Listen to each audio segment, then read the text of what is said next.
അരവിന്ദ് കെജ്രിവാളിന്റെ അറസ്റ്റിനു പിന്നാലെ കേന്ദ്ര സർക്കാരിനും ബിജെപിക്കുമെതിരെ സമര പോരാട്ടം പ്രഖ്യാപിച്ച് പ്രതിപക്ഷ ഇന്ത്യ സഖ്യം. കേന്ദ്ര അന്വേഷണ ഏജൻസികളെ ഉപയോഗിച്ച് പ്രതിപക്ഷ പാർട്ടികളെ വേട്ടയാടുന്നതിൽ പ്രതിഷേധിച്ച് ദില്ലിയിലെ രാംലീല മൈതാനിയിൽ നാളെ മഹാറാലി നടക്കും. കോൺഗ്രസ് അധ്യക്ഷൻ മല്ലികാർജ്ജുൻ ഖാർഗെ, രാഹുൽ ഗാന്ധി, സീതാറാം യെച്ചൂരി, ഡി രാജ, ശരത് പവാർ, തേജസ്വി യാദവ്, തിരുച്ചി ശിവ, ഡെറിക് ഒബ്രയാൻ തുടങ്ങി സഖ്യത്തിലെ പ്രമുഖ നേതാക്കൾ എല്ലാവരും ഈ റാലിയുടെ ഭാഗമാകുന്നുണ്ട്. സിബി ഇപ്പോൾ ദില്ലിയിൽ നിന്നും സമഗ്ര വിവരങ്ങളുമായി ചേരുന്നുണ്ട്. Good morning Sibi.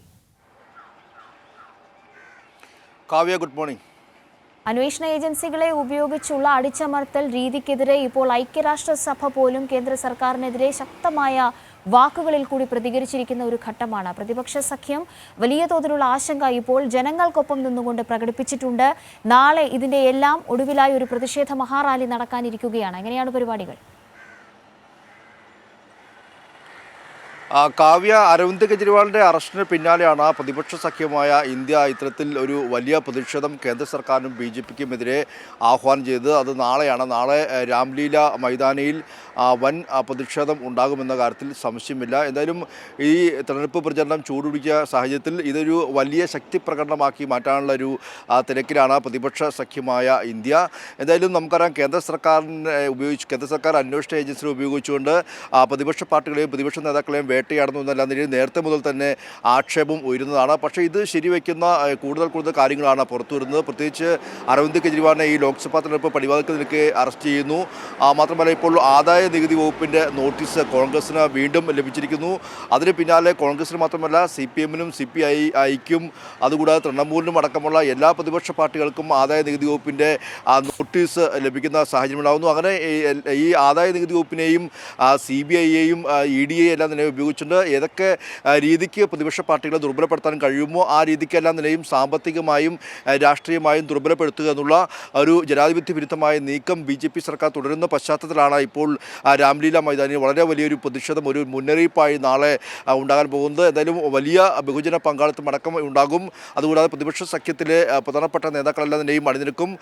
CPIM general secretary Sitaram Yechury, CPI general secretary D Raja, അതുകൂടാതെ കോൺഗ്രസ് അധ്യക്ഷനായ മല്ലികാർജ്ജുൻ ഖാർഗെ, രാഹുൽ ഗാന്ധി, അതുകൂടാതെ തിരുച്ചി ശിവ അടക്കമുള്ള എല്ലാ പ്രതിപക്ഷ നിരയിലെ നേതാക്കന്മാർ അണിനിരക്കുമെന്നുള്ളതാണ് ഏറ്റവും പ്രധാനപ്പെട്ട കാര്യം. പ്രത്യേകിച്ച് നമുക്കറിയാം, ഈ രാഹുൽ ഗാന്ധിയുടെ ന്യായ് യാത്രയിൽ അന്നാണ് മുംബൈയിൽ വെച്ചായിരുന്നു പ്രതിപക്ഷ സഖ്യത്തിൻ്റെ നിര ഏറ്റവും അവസാനമായി കാണപ്പെട്ടത്. ഇനി അതിനും വലിയൊരു ശക്തി അറിയിച്ചുള്ള നിര തന്നെയായിരിക്കും ഈ ദില്ലിയിലെ രാംലീല മൈതാനിയിൽ നാളെ കാണാൻ പോകുക എന്നുള്ളതും ഏറ്റവും പ്രധാനപ്പെട്ട കാര്യമാണ്. നമുക്കറിയാം, ഈ അടുത്ത കാലത്താണ് ഇപ്പോൾ ഈ കോൺഗ്രസിനെതിരെ വീണ്ടും കഴിഞ്ഞ ദിവസം എല്ലാം തന്നെയും ജയറാം രമേശും അജയ് മക്കനും വ്യക്തമാക്കിയത് ഇപ്പോൾ 1800 കോടിയിലധികം രൂപയുടെ പിഴ ചുമത്തിക്കൊണ്ട് ആദായ നികുതി വകുപ്പിൻ്റെ വീണ്ടും നോട്ടീസ് ലഭിച്ചു എന്നതാണ്. പ്രത്യേകിച്ച് 2017 മുതൽ 2023 വരെയുള്ള നിരവധി കണക്കുകൾ ചൂണ്ടിക്കാട്ടിക്കൊണ്ടാണ് ഈ ഒരു വലിയ സംഖ്യ പിഴ ചുമത്തിയിരിക്കുന്നത്. നിലവിൽ 280 കോടി രൂപ മാത്രമാണ് ഈ 5 അക്കൗണ്ടിലായി, അല്ലെങ്കിൽ 5 അക്കൗണ്ടിലെ 11 ഇതിലായി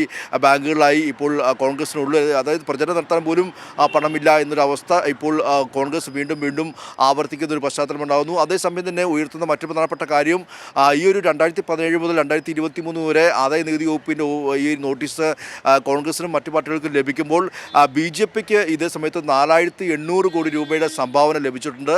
പക്ഷേ ഇതിൽ ആദായ നികുതി വകുപ്പ് മൗനം പാലിക്കുന്നു. ഇതിൽ യാതൊരു നടപടിയും സ്വീകരിക്കുന്നില്ല, ഒരു നോട്ടീസ് പോലും അയക്കുന്നില്ല. ഇത് തന്നെയാണ് കൃത്യമായി പ്രതിപക്ഷം സഖ്യം അടക്കമെല്ലാം തന്നെയും കാട്ടുന്നതും. ഇത്തരത്തിലൊരു ഇരട്ടത്താപ്പ് നയം ഈ കേന്ദ്ര അന്വേഷണ ഏജൻസികൾ കാണിക്കുമ്പോൾ ഇതിനെതിരെല്ലാം നിലയും തുറന്നു കാണിക്കുക, ജനങ്ങളോട് ഇത് കൃത്യമായി തുറന്നു കാണിക്കുക എന്നുള്ളതാണ് ഏറ്റവും പ്രധാനപ്പെട്ട രാഷ്ട്രീയമായ ലക്ഷ്യം. അതുകൊണ്ട് തന്നെ നിയമ പോരാട്ടം മാത്രമല്ല, രാഷ്ട്രീയമായ പോരാട്ടം കൂടി ഈ ഒരു തെരഞ്ഞെടുപ്പ് കാലത്ത് പ്രതിപക്ഷ സഖ്യമായ ഇന്ത്യ ഒന്ന് ചേർന്നുകൊണ്ട് നടത്തുന്നു എന്നുള്ളതാണ് ഏറ്റവും പ്രധാനപ്പെട്ട കാര്യം. എന്തായാലും കെജ്രിവാളിൻ്റെ അറസ്റ്റ് മാത്രമല്ല, ഈ ജനാധിപത്യം സംരക്ഷിക്കാൻ വേണ്ടിയാണ് ഈ ഒരു വലിയ ബഹുജന റാലി സംഘടിപ്പിക്കുന്നതെന്നെല്ലാം നിലയും കഴിഞ്ഞ ദിവസം പ്രതിപക്ഷ സഖ്യമായ ഇന്ത്യൻ നേതാക്കൾ അറിയിച്ചിരുന്നു. എന്തായാലും നാളെ നടക്കാൻ പോകുന്ന വളരെ വലിയൊരു മഹാറാലി തന്നെയായിരിക്കും. വലിയ ബഹുജന പങ്കാളിത്തം ഉണ്ടാക്കും. 10,000 അണിനിർത്തിക്കൊണ്ടായിരിക്കും ദില്ലിയിലെ രാംലീല മൈതാനി നാളെ സാക്ഷ്യം വഹിക്കുക. ഈ ലോക്സഭാ തെരഞ്ഞെടുപ്പ് പടിവാതിൽക്കൽ നിൽക്കെ ഈ ഒരു മഹാസഖ്യത്തിൻ്റെ ഈ ഒരു പ്രചരണ റാലിയും എല്ലാം തന്നെയും ഏറെ ദേശീയ ശ്രദ്ധ ആകർഷിക്കുമെന്ന കാര്യത്തിൽ യാതൊരു സംശയവുമില്ല. പ്രത്യേകിച്ച് അന്താരാഷ്ട്ര സമൂഹം പോലും, അതായത് UN-ഉം അമേരിക്കയും ജർമ്മനിയും എല്ലാം നിലയും ഈ BJP സർക്കാരിൻ്റെ നീക്കങ്ങളെ വളരെ ആശങ്കയോടെ നോക്കിക്കാണുന്നു. കാണുന്ന ഒരു രാഷ്ട്രീയ സാമൂഹിക പശ്ചാത്തലം കൂടിയുണ്ട്. ആ ഒരു സാഹചര്യത്തിൽ ഈ ഒരു നാളെ നടക്കുന്ന റാലി ഏറെ ശ്രദ്ധേയമാകും. അത് അന്താരാഷ്ട്ര തലത്തിൽ പോലും ശ്രദ്ധേയമാകുമെന്ന കാര്യത്തിൽ യാതൊരു സംശയമില്ല Kavya. Sibi, E D, CBI ഒപ്പം തന്നെ ആദായ നികുതി വകുപ്പ് ഒക്കെയും ഉപയോഗിച്ച് സാധ്യമായ എല്ലാ മാർഗങ്ങളിലൂടെയും എതിരെ സംസാരിക്കുന്ന സ്വരങ്ങളെ അടിച്ചമർത്താനുള്ള ഈ ഒരു നീക്കത്തെ സിബി നേരത്തെ പറഞ്ഞതുപോലെ തന്നെ ആഗോളതലത്തിൽ വലിയ ആശങ്കയോടുകൂടി നോക്കിക്കാണുന്ന ഒരു സന്ദർഭമുണ്ട്. സ്വാഭാവികമായിട്ടും പ്രതിപക്ഷ നിര ഒന്നടങ്കം അണിചേർന്ന് ജനങ്ങളുടെ ഭാഗത്തു നിന്ന് പറയാനുള്ള കാര്യങ്ങളാണ് പറയുന്നത്. ഇതിനോടൊപ്പം തന്നെ കഴിഞ്ഞ ദിവസം ആം ആദ്മി പാർട്ടിയുടെ പ്രതിഷേധം വിവിധ ദിവസങ്ങളിൽ ഉണ്ടായപ്പോൾ അതും അടിച്ചമർത്താനുള്ള നീക്കം വലിയ തോതിൽ പോലീസിനെ ഉപയോഗിച്ച് കേന്ദ്ര സർക്കാർ അവിടെ ഏറ്റെടുക്കുന്നത് നമ്മൾ കണ്ടിട്ടുണ്ടായിരുന്നു. സ്വാഭാവികമായിട്ടും ആ ഒരു നിലയ്ക്കുള്ള ഒരു എതിർപ്പായിരിക്കാം നാളത്തെ ഒരു റാലിയോടും അങ്ങനെ ഒരു സമീപനമായിരിക്കാം സ്വീകരിക്കാനുള്ള വലിയ സാധ്യത മുന്നിൽ കാണേണ്ടതും. കെജ്രിവാളിന്റെ അറസ്റ്റുമായി ബന്ധപ്പെട്ട ഇപ്പോൾ ആം ആദ്മി പാർട്ടിയുടെ തുടർ പ്രക്ഷോഭ പരിപാടികളിലും വലിയ തീരുമാനങ്ങളൊക്കെയും വന്നിട്ടുണ്ട് എന്നതാണ് മനസ്സിലാക്കുന്നത്. ഇന്ന് എങ്ങനെയാണ് ആം ആദ്മി പാർട്ടിയുടെ ക്രമീകരണങ്ങൾ ഇതുമായി ബന്ധപ്പെട്ട്? തീർച്ചയായും ആം ആദ്മി പാർട്ടി അരവിന്ദ് കെജ്രിവാളിനെ അറസ്റ്റ് ചെയ്ത ദിവസം മുതൽ എല്ലാ ദിവസവും പ്രതിഷേധം തുടരുകയാണ്. ദില്ലിയിൽ ആകമാനം വലിയ രീതിയിലുള്ള പ്രതിഷേധങ്ങൾക്കാണ് സാക്ഷ്യം വഹിച്ചത്. പ്രത്യേകിച്ച് ഈ ദില്ലിയിലെ AAPയുടെ ആസ്ഥാനത്തും അതുകൂടാതെ ഷഹീദി പാർക്കിലും കൂടാതെ പ്രധാനമന്ത്രി നരേന്ദ്രമോദിയുടെ വസതിയിലേക്കെല്ലാം തന്നെയും കഴിഞ്ഞ ദിവസം വലിയ രീതിയിൽ പ്രതിഷേധം നടത്തുന്ന സാഹചര്യമുണ്ടായി. ഈ പ്രതിഷേധങ്ങളെല്ലാം തന്നെയും പോലീസും കേന്ദ്രസേനയെ ഉപയോഗിച്ചുകൊണ്ട് ബലപ്രയോഗത്തിലൂടെ അടിച്ചമർത്തുന്ന ഒരു കാഴ്ചയാണ് കാണാൻ കഴിഞ്ഞത്. എന്തായാലും നാളെ രാംലീല മൈതാനിയിൽ നടത്തുന്ന പ്രതിഷേധത്തിന് പോലീസിൻ്റെയും എല്ലാം തന്നെയും ഒരു അനുമതി ഉണ്ട്. അതുകൊണ്ട് തന്നെ സ്വാഭാവികമായും അതിൽ പോലീസ് നടപടി ഉണ്ടാകാൻ സാധ്യതയില്ല. പക്ഷേ എങ്കിൽ പോലും കഴിഞ്ഞ ദിവസം നടന്ന ഈ ആം ആദ്മി പാർട്ടിയുടെ എല്ലാ പ്രതിഷേധങ്ങളെയും പൂർണ്ണമായും അടിച്ചമർത്തുന്ന സാഹചര്യം ഉണ്ടാകുന്നു. പ്രത്യേകിച്ച് സ്ത്രീകളടക്കം തന്നെയും വലിച്ചിഴിച്ച് പോലീസ് വാഹനത്തിൽ കയറ്റി അറസ്റ്റ് ചെയ്ത് നീക്കുന്ന സാഹചര്യം ഉണ്ടാകുന്നു. പക്ഷേ വലിയൊരു പ്രതിഷേധവും പ്രതിരോധവുമാണ് ആം ആദ്മി പാർട്ടി തീർത്തതെന്ന കാര്യത്തിൽ യാതൊരു സംശയവുമില്ല. പ്രത്യേകിച്ച് തങ്ങളുടെ തലവൻ അല്ലെങ്കിൽ തങ്ങളുടെ പാർട്ടിയുടെ ഒന്നാമൻ അരവിന്ദ് കെജ്രിവാൾ ദില്ലിയുടെ മുഖ്യമന്ത്രി അദ്ദേഹത്തെ ജയിലിൽ അടയ്ക്കുമ്പോൾ അല്ലെങ്കിൽ അദ്ദേഹത്തെ ഇത്തരത്തിൽ അറസ്റ്റ് ചെയ്യുമ്പോൾ സ്വാഭാവികമായും വലിയ പ്രതികരണം ഉണ്ടാകുമെന്ന കാര്യത്തിൽ യാതൊരു സംശയമില്ല. ഇന്നലെ നമുക്കറിയാം കഴിഞ്ഞ ദിവസം ഈ കേസ് പരിഗണിച്ചപ്പോൾ ഇനിയിപ്പോൾ ഏപ്രിൽ 1-ാം തീയതിയാണ് അരവിന്ദ് കെജ്രിവാളിൻ്റെ കസ്റ്റഡി കാലാവധി അവസാനിക്കുന്നത്. വീണ്ടും 4 ദിവസം കൂടി കെജ്രിവാളിനെ കസ്റ്റഡി വേണമെന്ന് ED ആവശ്യപ്പെടുകയും ദില്ലിയിലെ റോസ് അവന്യൂ കോടതി നൽകുകയും ചെയ്തിരുന്നു. കൂടാതെ വളരെ ഗുരുതരമായ ചില ആരോപണങ്ങൾ അടക്കമെല്ലാം നിലയും കെജ്രിവാൾ നേരിട്ട് കോടതിയിൽ വാദിക്കുന്ന ഒരു സാഹചര്യം ഉണ്ടായി.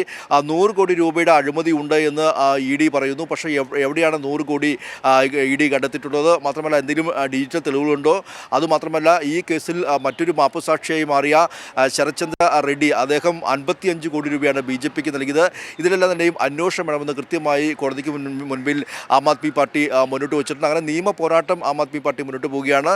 കൂടാതെ ദില്ലി ഹൈക്കോടതിയിൽ നിന്ന് വളരെ വലിയൊരു ആശ്വാസം കെജ്രിവാളിന് ലഭിക്കുകയും ചെയ്തു. കാരണം കെജ്രിവാൾ ED കസ്റ്റഡിയിൽ ഇരിക്കുമ്പോൾ 3 ഉത്തരവുകൾ ഇറക്കുന്ന ഒരു പശ്ചാത്തലമുണ്ടായി. അങ്ങനെ ഈ ED കസ്റ്റഡിയിൽ ഇരുന്നുകൊണ്ട് ഇത്തരത്തിൽ സംസ്ഥാനം ഭരിക്കുന്നത് നിയമവിരുദ്ധമാണെന്ന് ചൂണ്ടിക്കാട്ടിക്കൊണ്ട് ഇത്തരത്തിൽ RSS അല്ലെങ്കിൽ സംഘപരിവാർ എല്ലാ നിലയും ദില്ലി ഹൈക്കോടതിയെ സമീപിച്ചിരുന്നു. പക്ഷേ ദില്ലി ഹൈക്കോടതി ഇതിൽ ഇടപെടാനാകില്ല എന്നുള്ളൊരു ഉത്തരവാണ് പുറപ്പെടുവിച്ചത്. ഇത് BJPക്ക് വലിയ തിരിച്ചടിയാകുകയും ചെയ്തു. മാത്രമല്ല കെജ്രിവാളിനെ ഇത്തരത്തിൽ അറസ്റ്റ് ചെയ്ത് നീക്കിയാൽ അല്ലെങ്കിൽ അറസ്റ്റ് ചെയ്ത് ജയിലിൽ അടച്ചാൽ ഈ ഒരു പാർട്ടിയെ ദുർബലപ്പെടുത്താം എന്നുള്ളൊരു മോഹം BJPക്ക് ഉണ്ടായിരുന്നു. പക്ഷേ കെജ്രിവാൾ ജയിലിൽ കിടന്നുകൊണ്ട് സംസ്ഥാനം ഭരിക്കുകയും ജയിലിൽ കിടന്നുകൊണ്ട് ഓരോ സുപ്രധാനമായ കാര്യങ്ങളിൽ ഉത്തരവിറക്കുകയും ചെയ്തപ്പോൾ അത് BJPക്ക് വളരെ വലിയ പ്രതിസന്ധിയാകുകയും ഇത് വളരെയധികം ദേശീയ മാധ്യമ ശ്രദ്ധ ആകർഷിക്കുകയും ഇത് ജനങ്ങൾ ചർച്ച ചെയ്യപ്പെടുകയും ചെയ്ത സാഹചര്യത്തിൽ അത് ആം ആദ്മി പാർട്ടിക്ക് കൂടുതൽ നേട്ടമുണ്ടായി എന്നൊരു വിലയിരുത്തലാണ് BJPക്ക് ഇപ്പോൾ ഉള്ളത്. കാരണം അരവിന്ദ് കെജ്രിവാളിനെ അറസ്റ്റ് ചെയ്ത ഒരു സഹതാപ തരംഗം മാത്രമല്ല വളരെ വലിയ രീതിയിൽ AAP വീണ്ടും ശക്തി ആർജിക്കുകയും ചെയ്യുന്ന ഒരു പശ്ചാത്തലം അതിപ്പോൾ BJP ഭയത്തോടെ കാണുന്നു. അതുകൊണ്ട് തന്നെയാണ് നിയമപരമായ പോരാട്ടം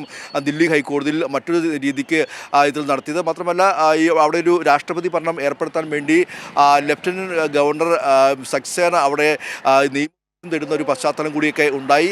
എന്തായാലും ജനാധിപത്യപരമായ രീതിയിൽ തിരഞ്ഞെടുക്കപ്പെട്ട ഒരു സർക്കാരിനെ ഈ ഒരു ഘട്ടത്തിൽ അട്ടിമറിക്കാൻ കഴിയില്ല എന്ന് കൃത്യമായി BJPക്ക് അറിയാം. എങ്കിൽ പോലും നിയമ പോരാട്ടം വഴിയും രാഷ്ട്രീയ പോരാട്ടം വഴിയും എങ്ങനെയെങ്കിലും ഈ സർക്കാരെ അട്ടിമറിക്കുക എന്നുള്ളൊരു തീരുമാനവുമായി മുന്നോട്ട് പോവുകയാണ് BJP. എന്തായാലും ആം ആദ്മി പാർട്ടി വളരെ വലിയ പ്രതിരോധമാണ് സൃഷ്ടിച്ചിരിക്കുന്ന കാര്യത്തിൽ യാതൊരു സംശയമില്ല. പ്രത്യേകിച്ച് ദില്ലിയിലും പഞ്ചാബിലും എല്ലാം തന്നെ വളരെയധികം ശക്തിയുള്ള സ്വാധീനമുള്ള ഒരു പാർട്ടി കൂടിയാണ് ആം ആദ്മി പാർട്ടി. ദില്ലിയിൽ പ്രതിപക്ഷ സഖ്യമായി കോൺഗ്രസും ആം ആദ്മി പാർട്ടിയും സീറ്റ് വിഭജനം പൂർത്തിയാക്കി മുന്നോട്ട് പോകുന്നു. ആ ഒരു പശ്ചാത്തലം 2019 വെച്ച് നോക്കുമ്പോൾ BJPക്ക് ശുഭകരമല്ല എന്നുള്ള തിരിച്ചറിവുണ്ട്. അതുകൊണ്ടെല്ലാം തന്നെയും ഒരു പരാജയ ഭീതി മൂലമാണ് ഇത്തരത്തിൽ BJPയുടെ ഈ ഒരു ഇത്തരത്തിലുള്ള സമീപനം എന്നുള്ളതാണ് പ്രതിപക്ഷം ആരോപിക്കുന്നത്. എന്തായാലും നാളെ നടക്കുന്ന ഈ ഒരു മഹാറാലി വലിയ മുന്നറിയിപ്പാവുമെന്ന കാര്യത്തിൽ യാതൊരു സംശയമില്ല. കാവ്യ.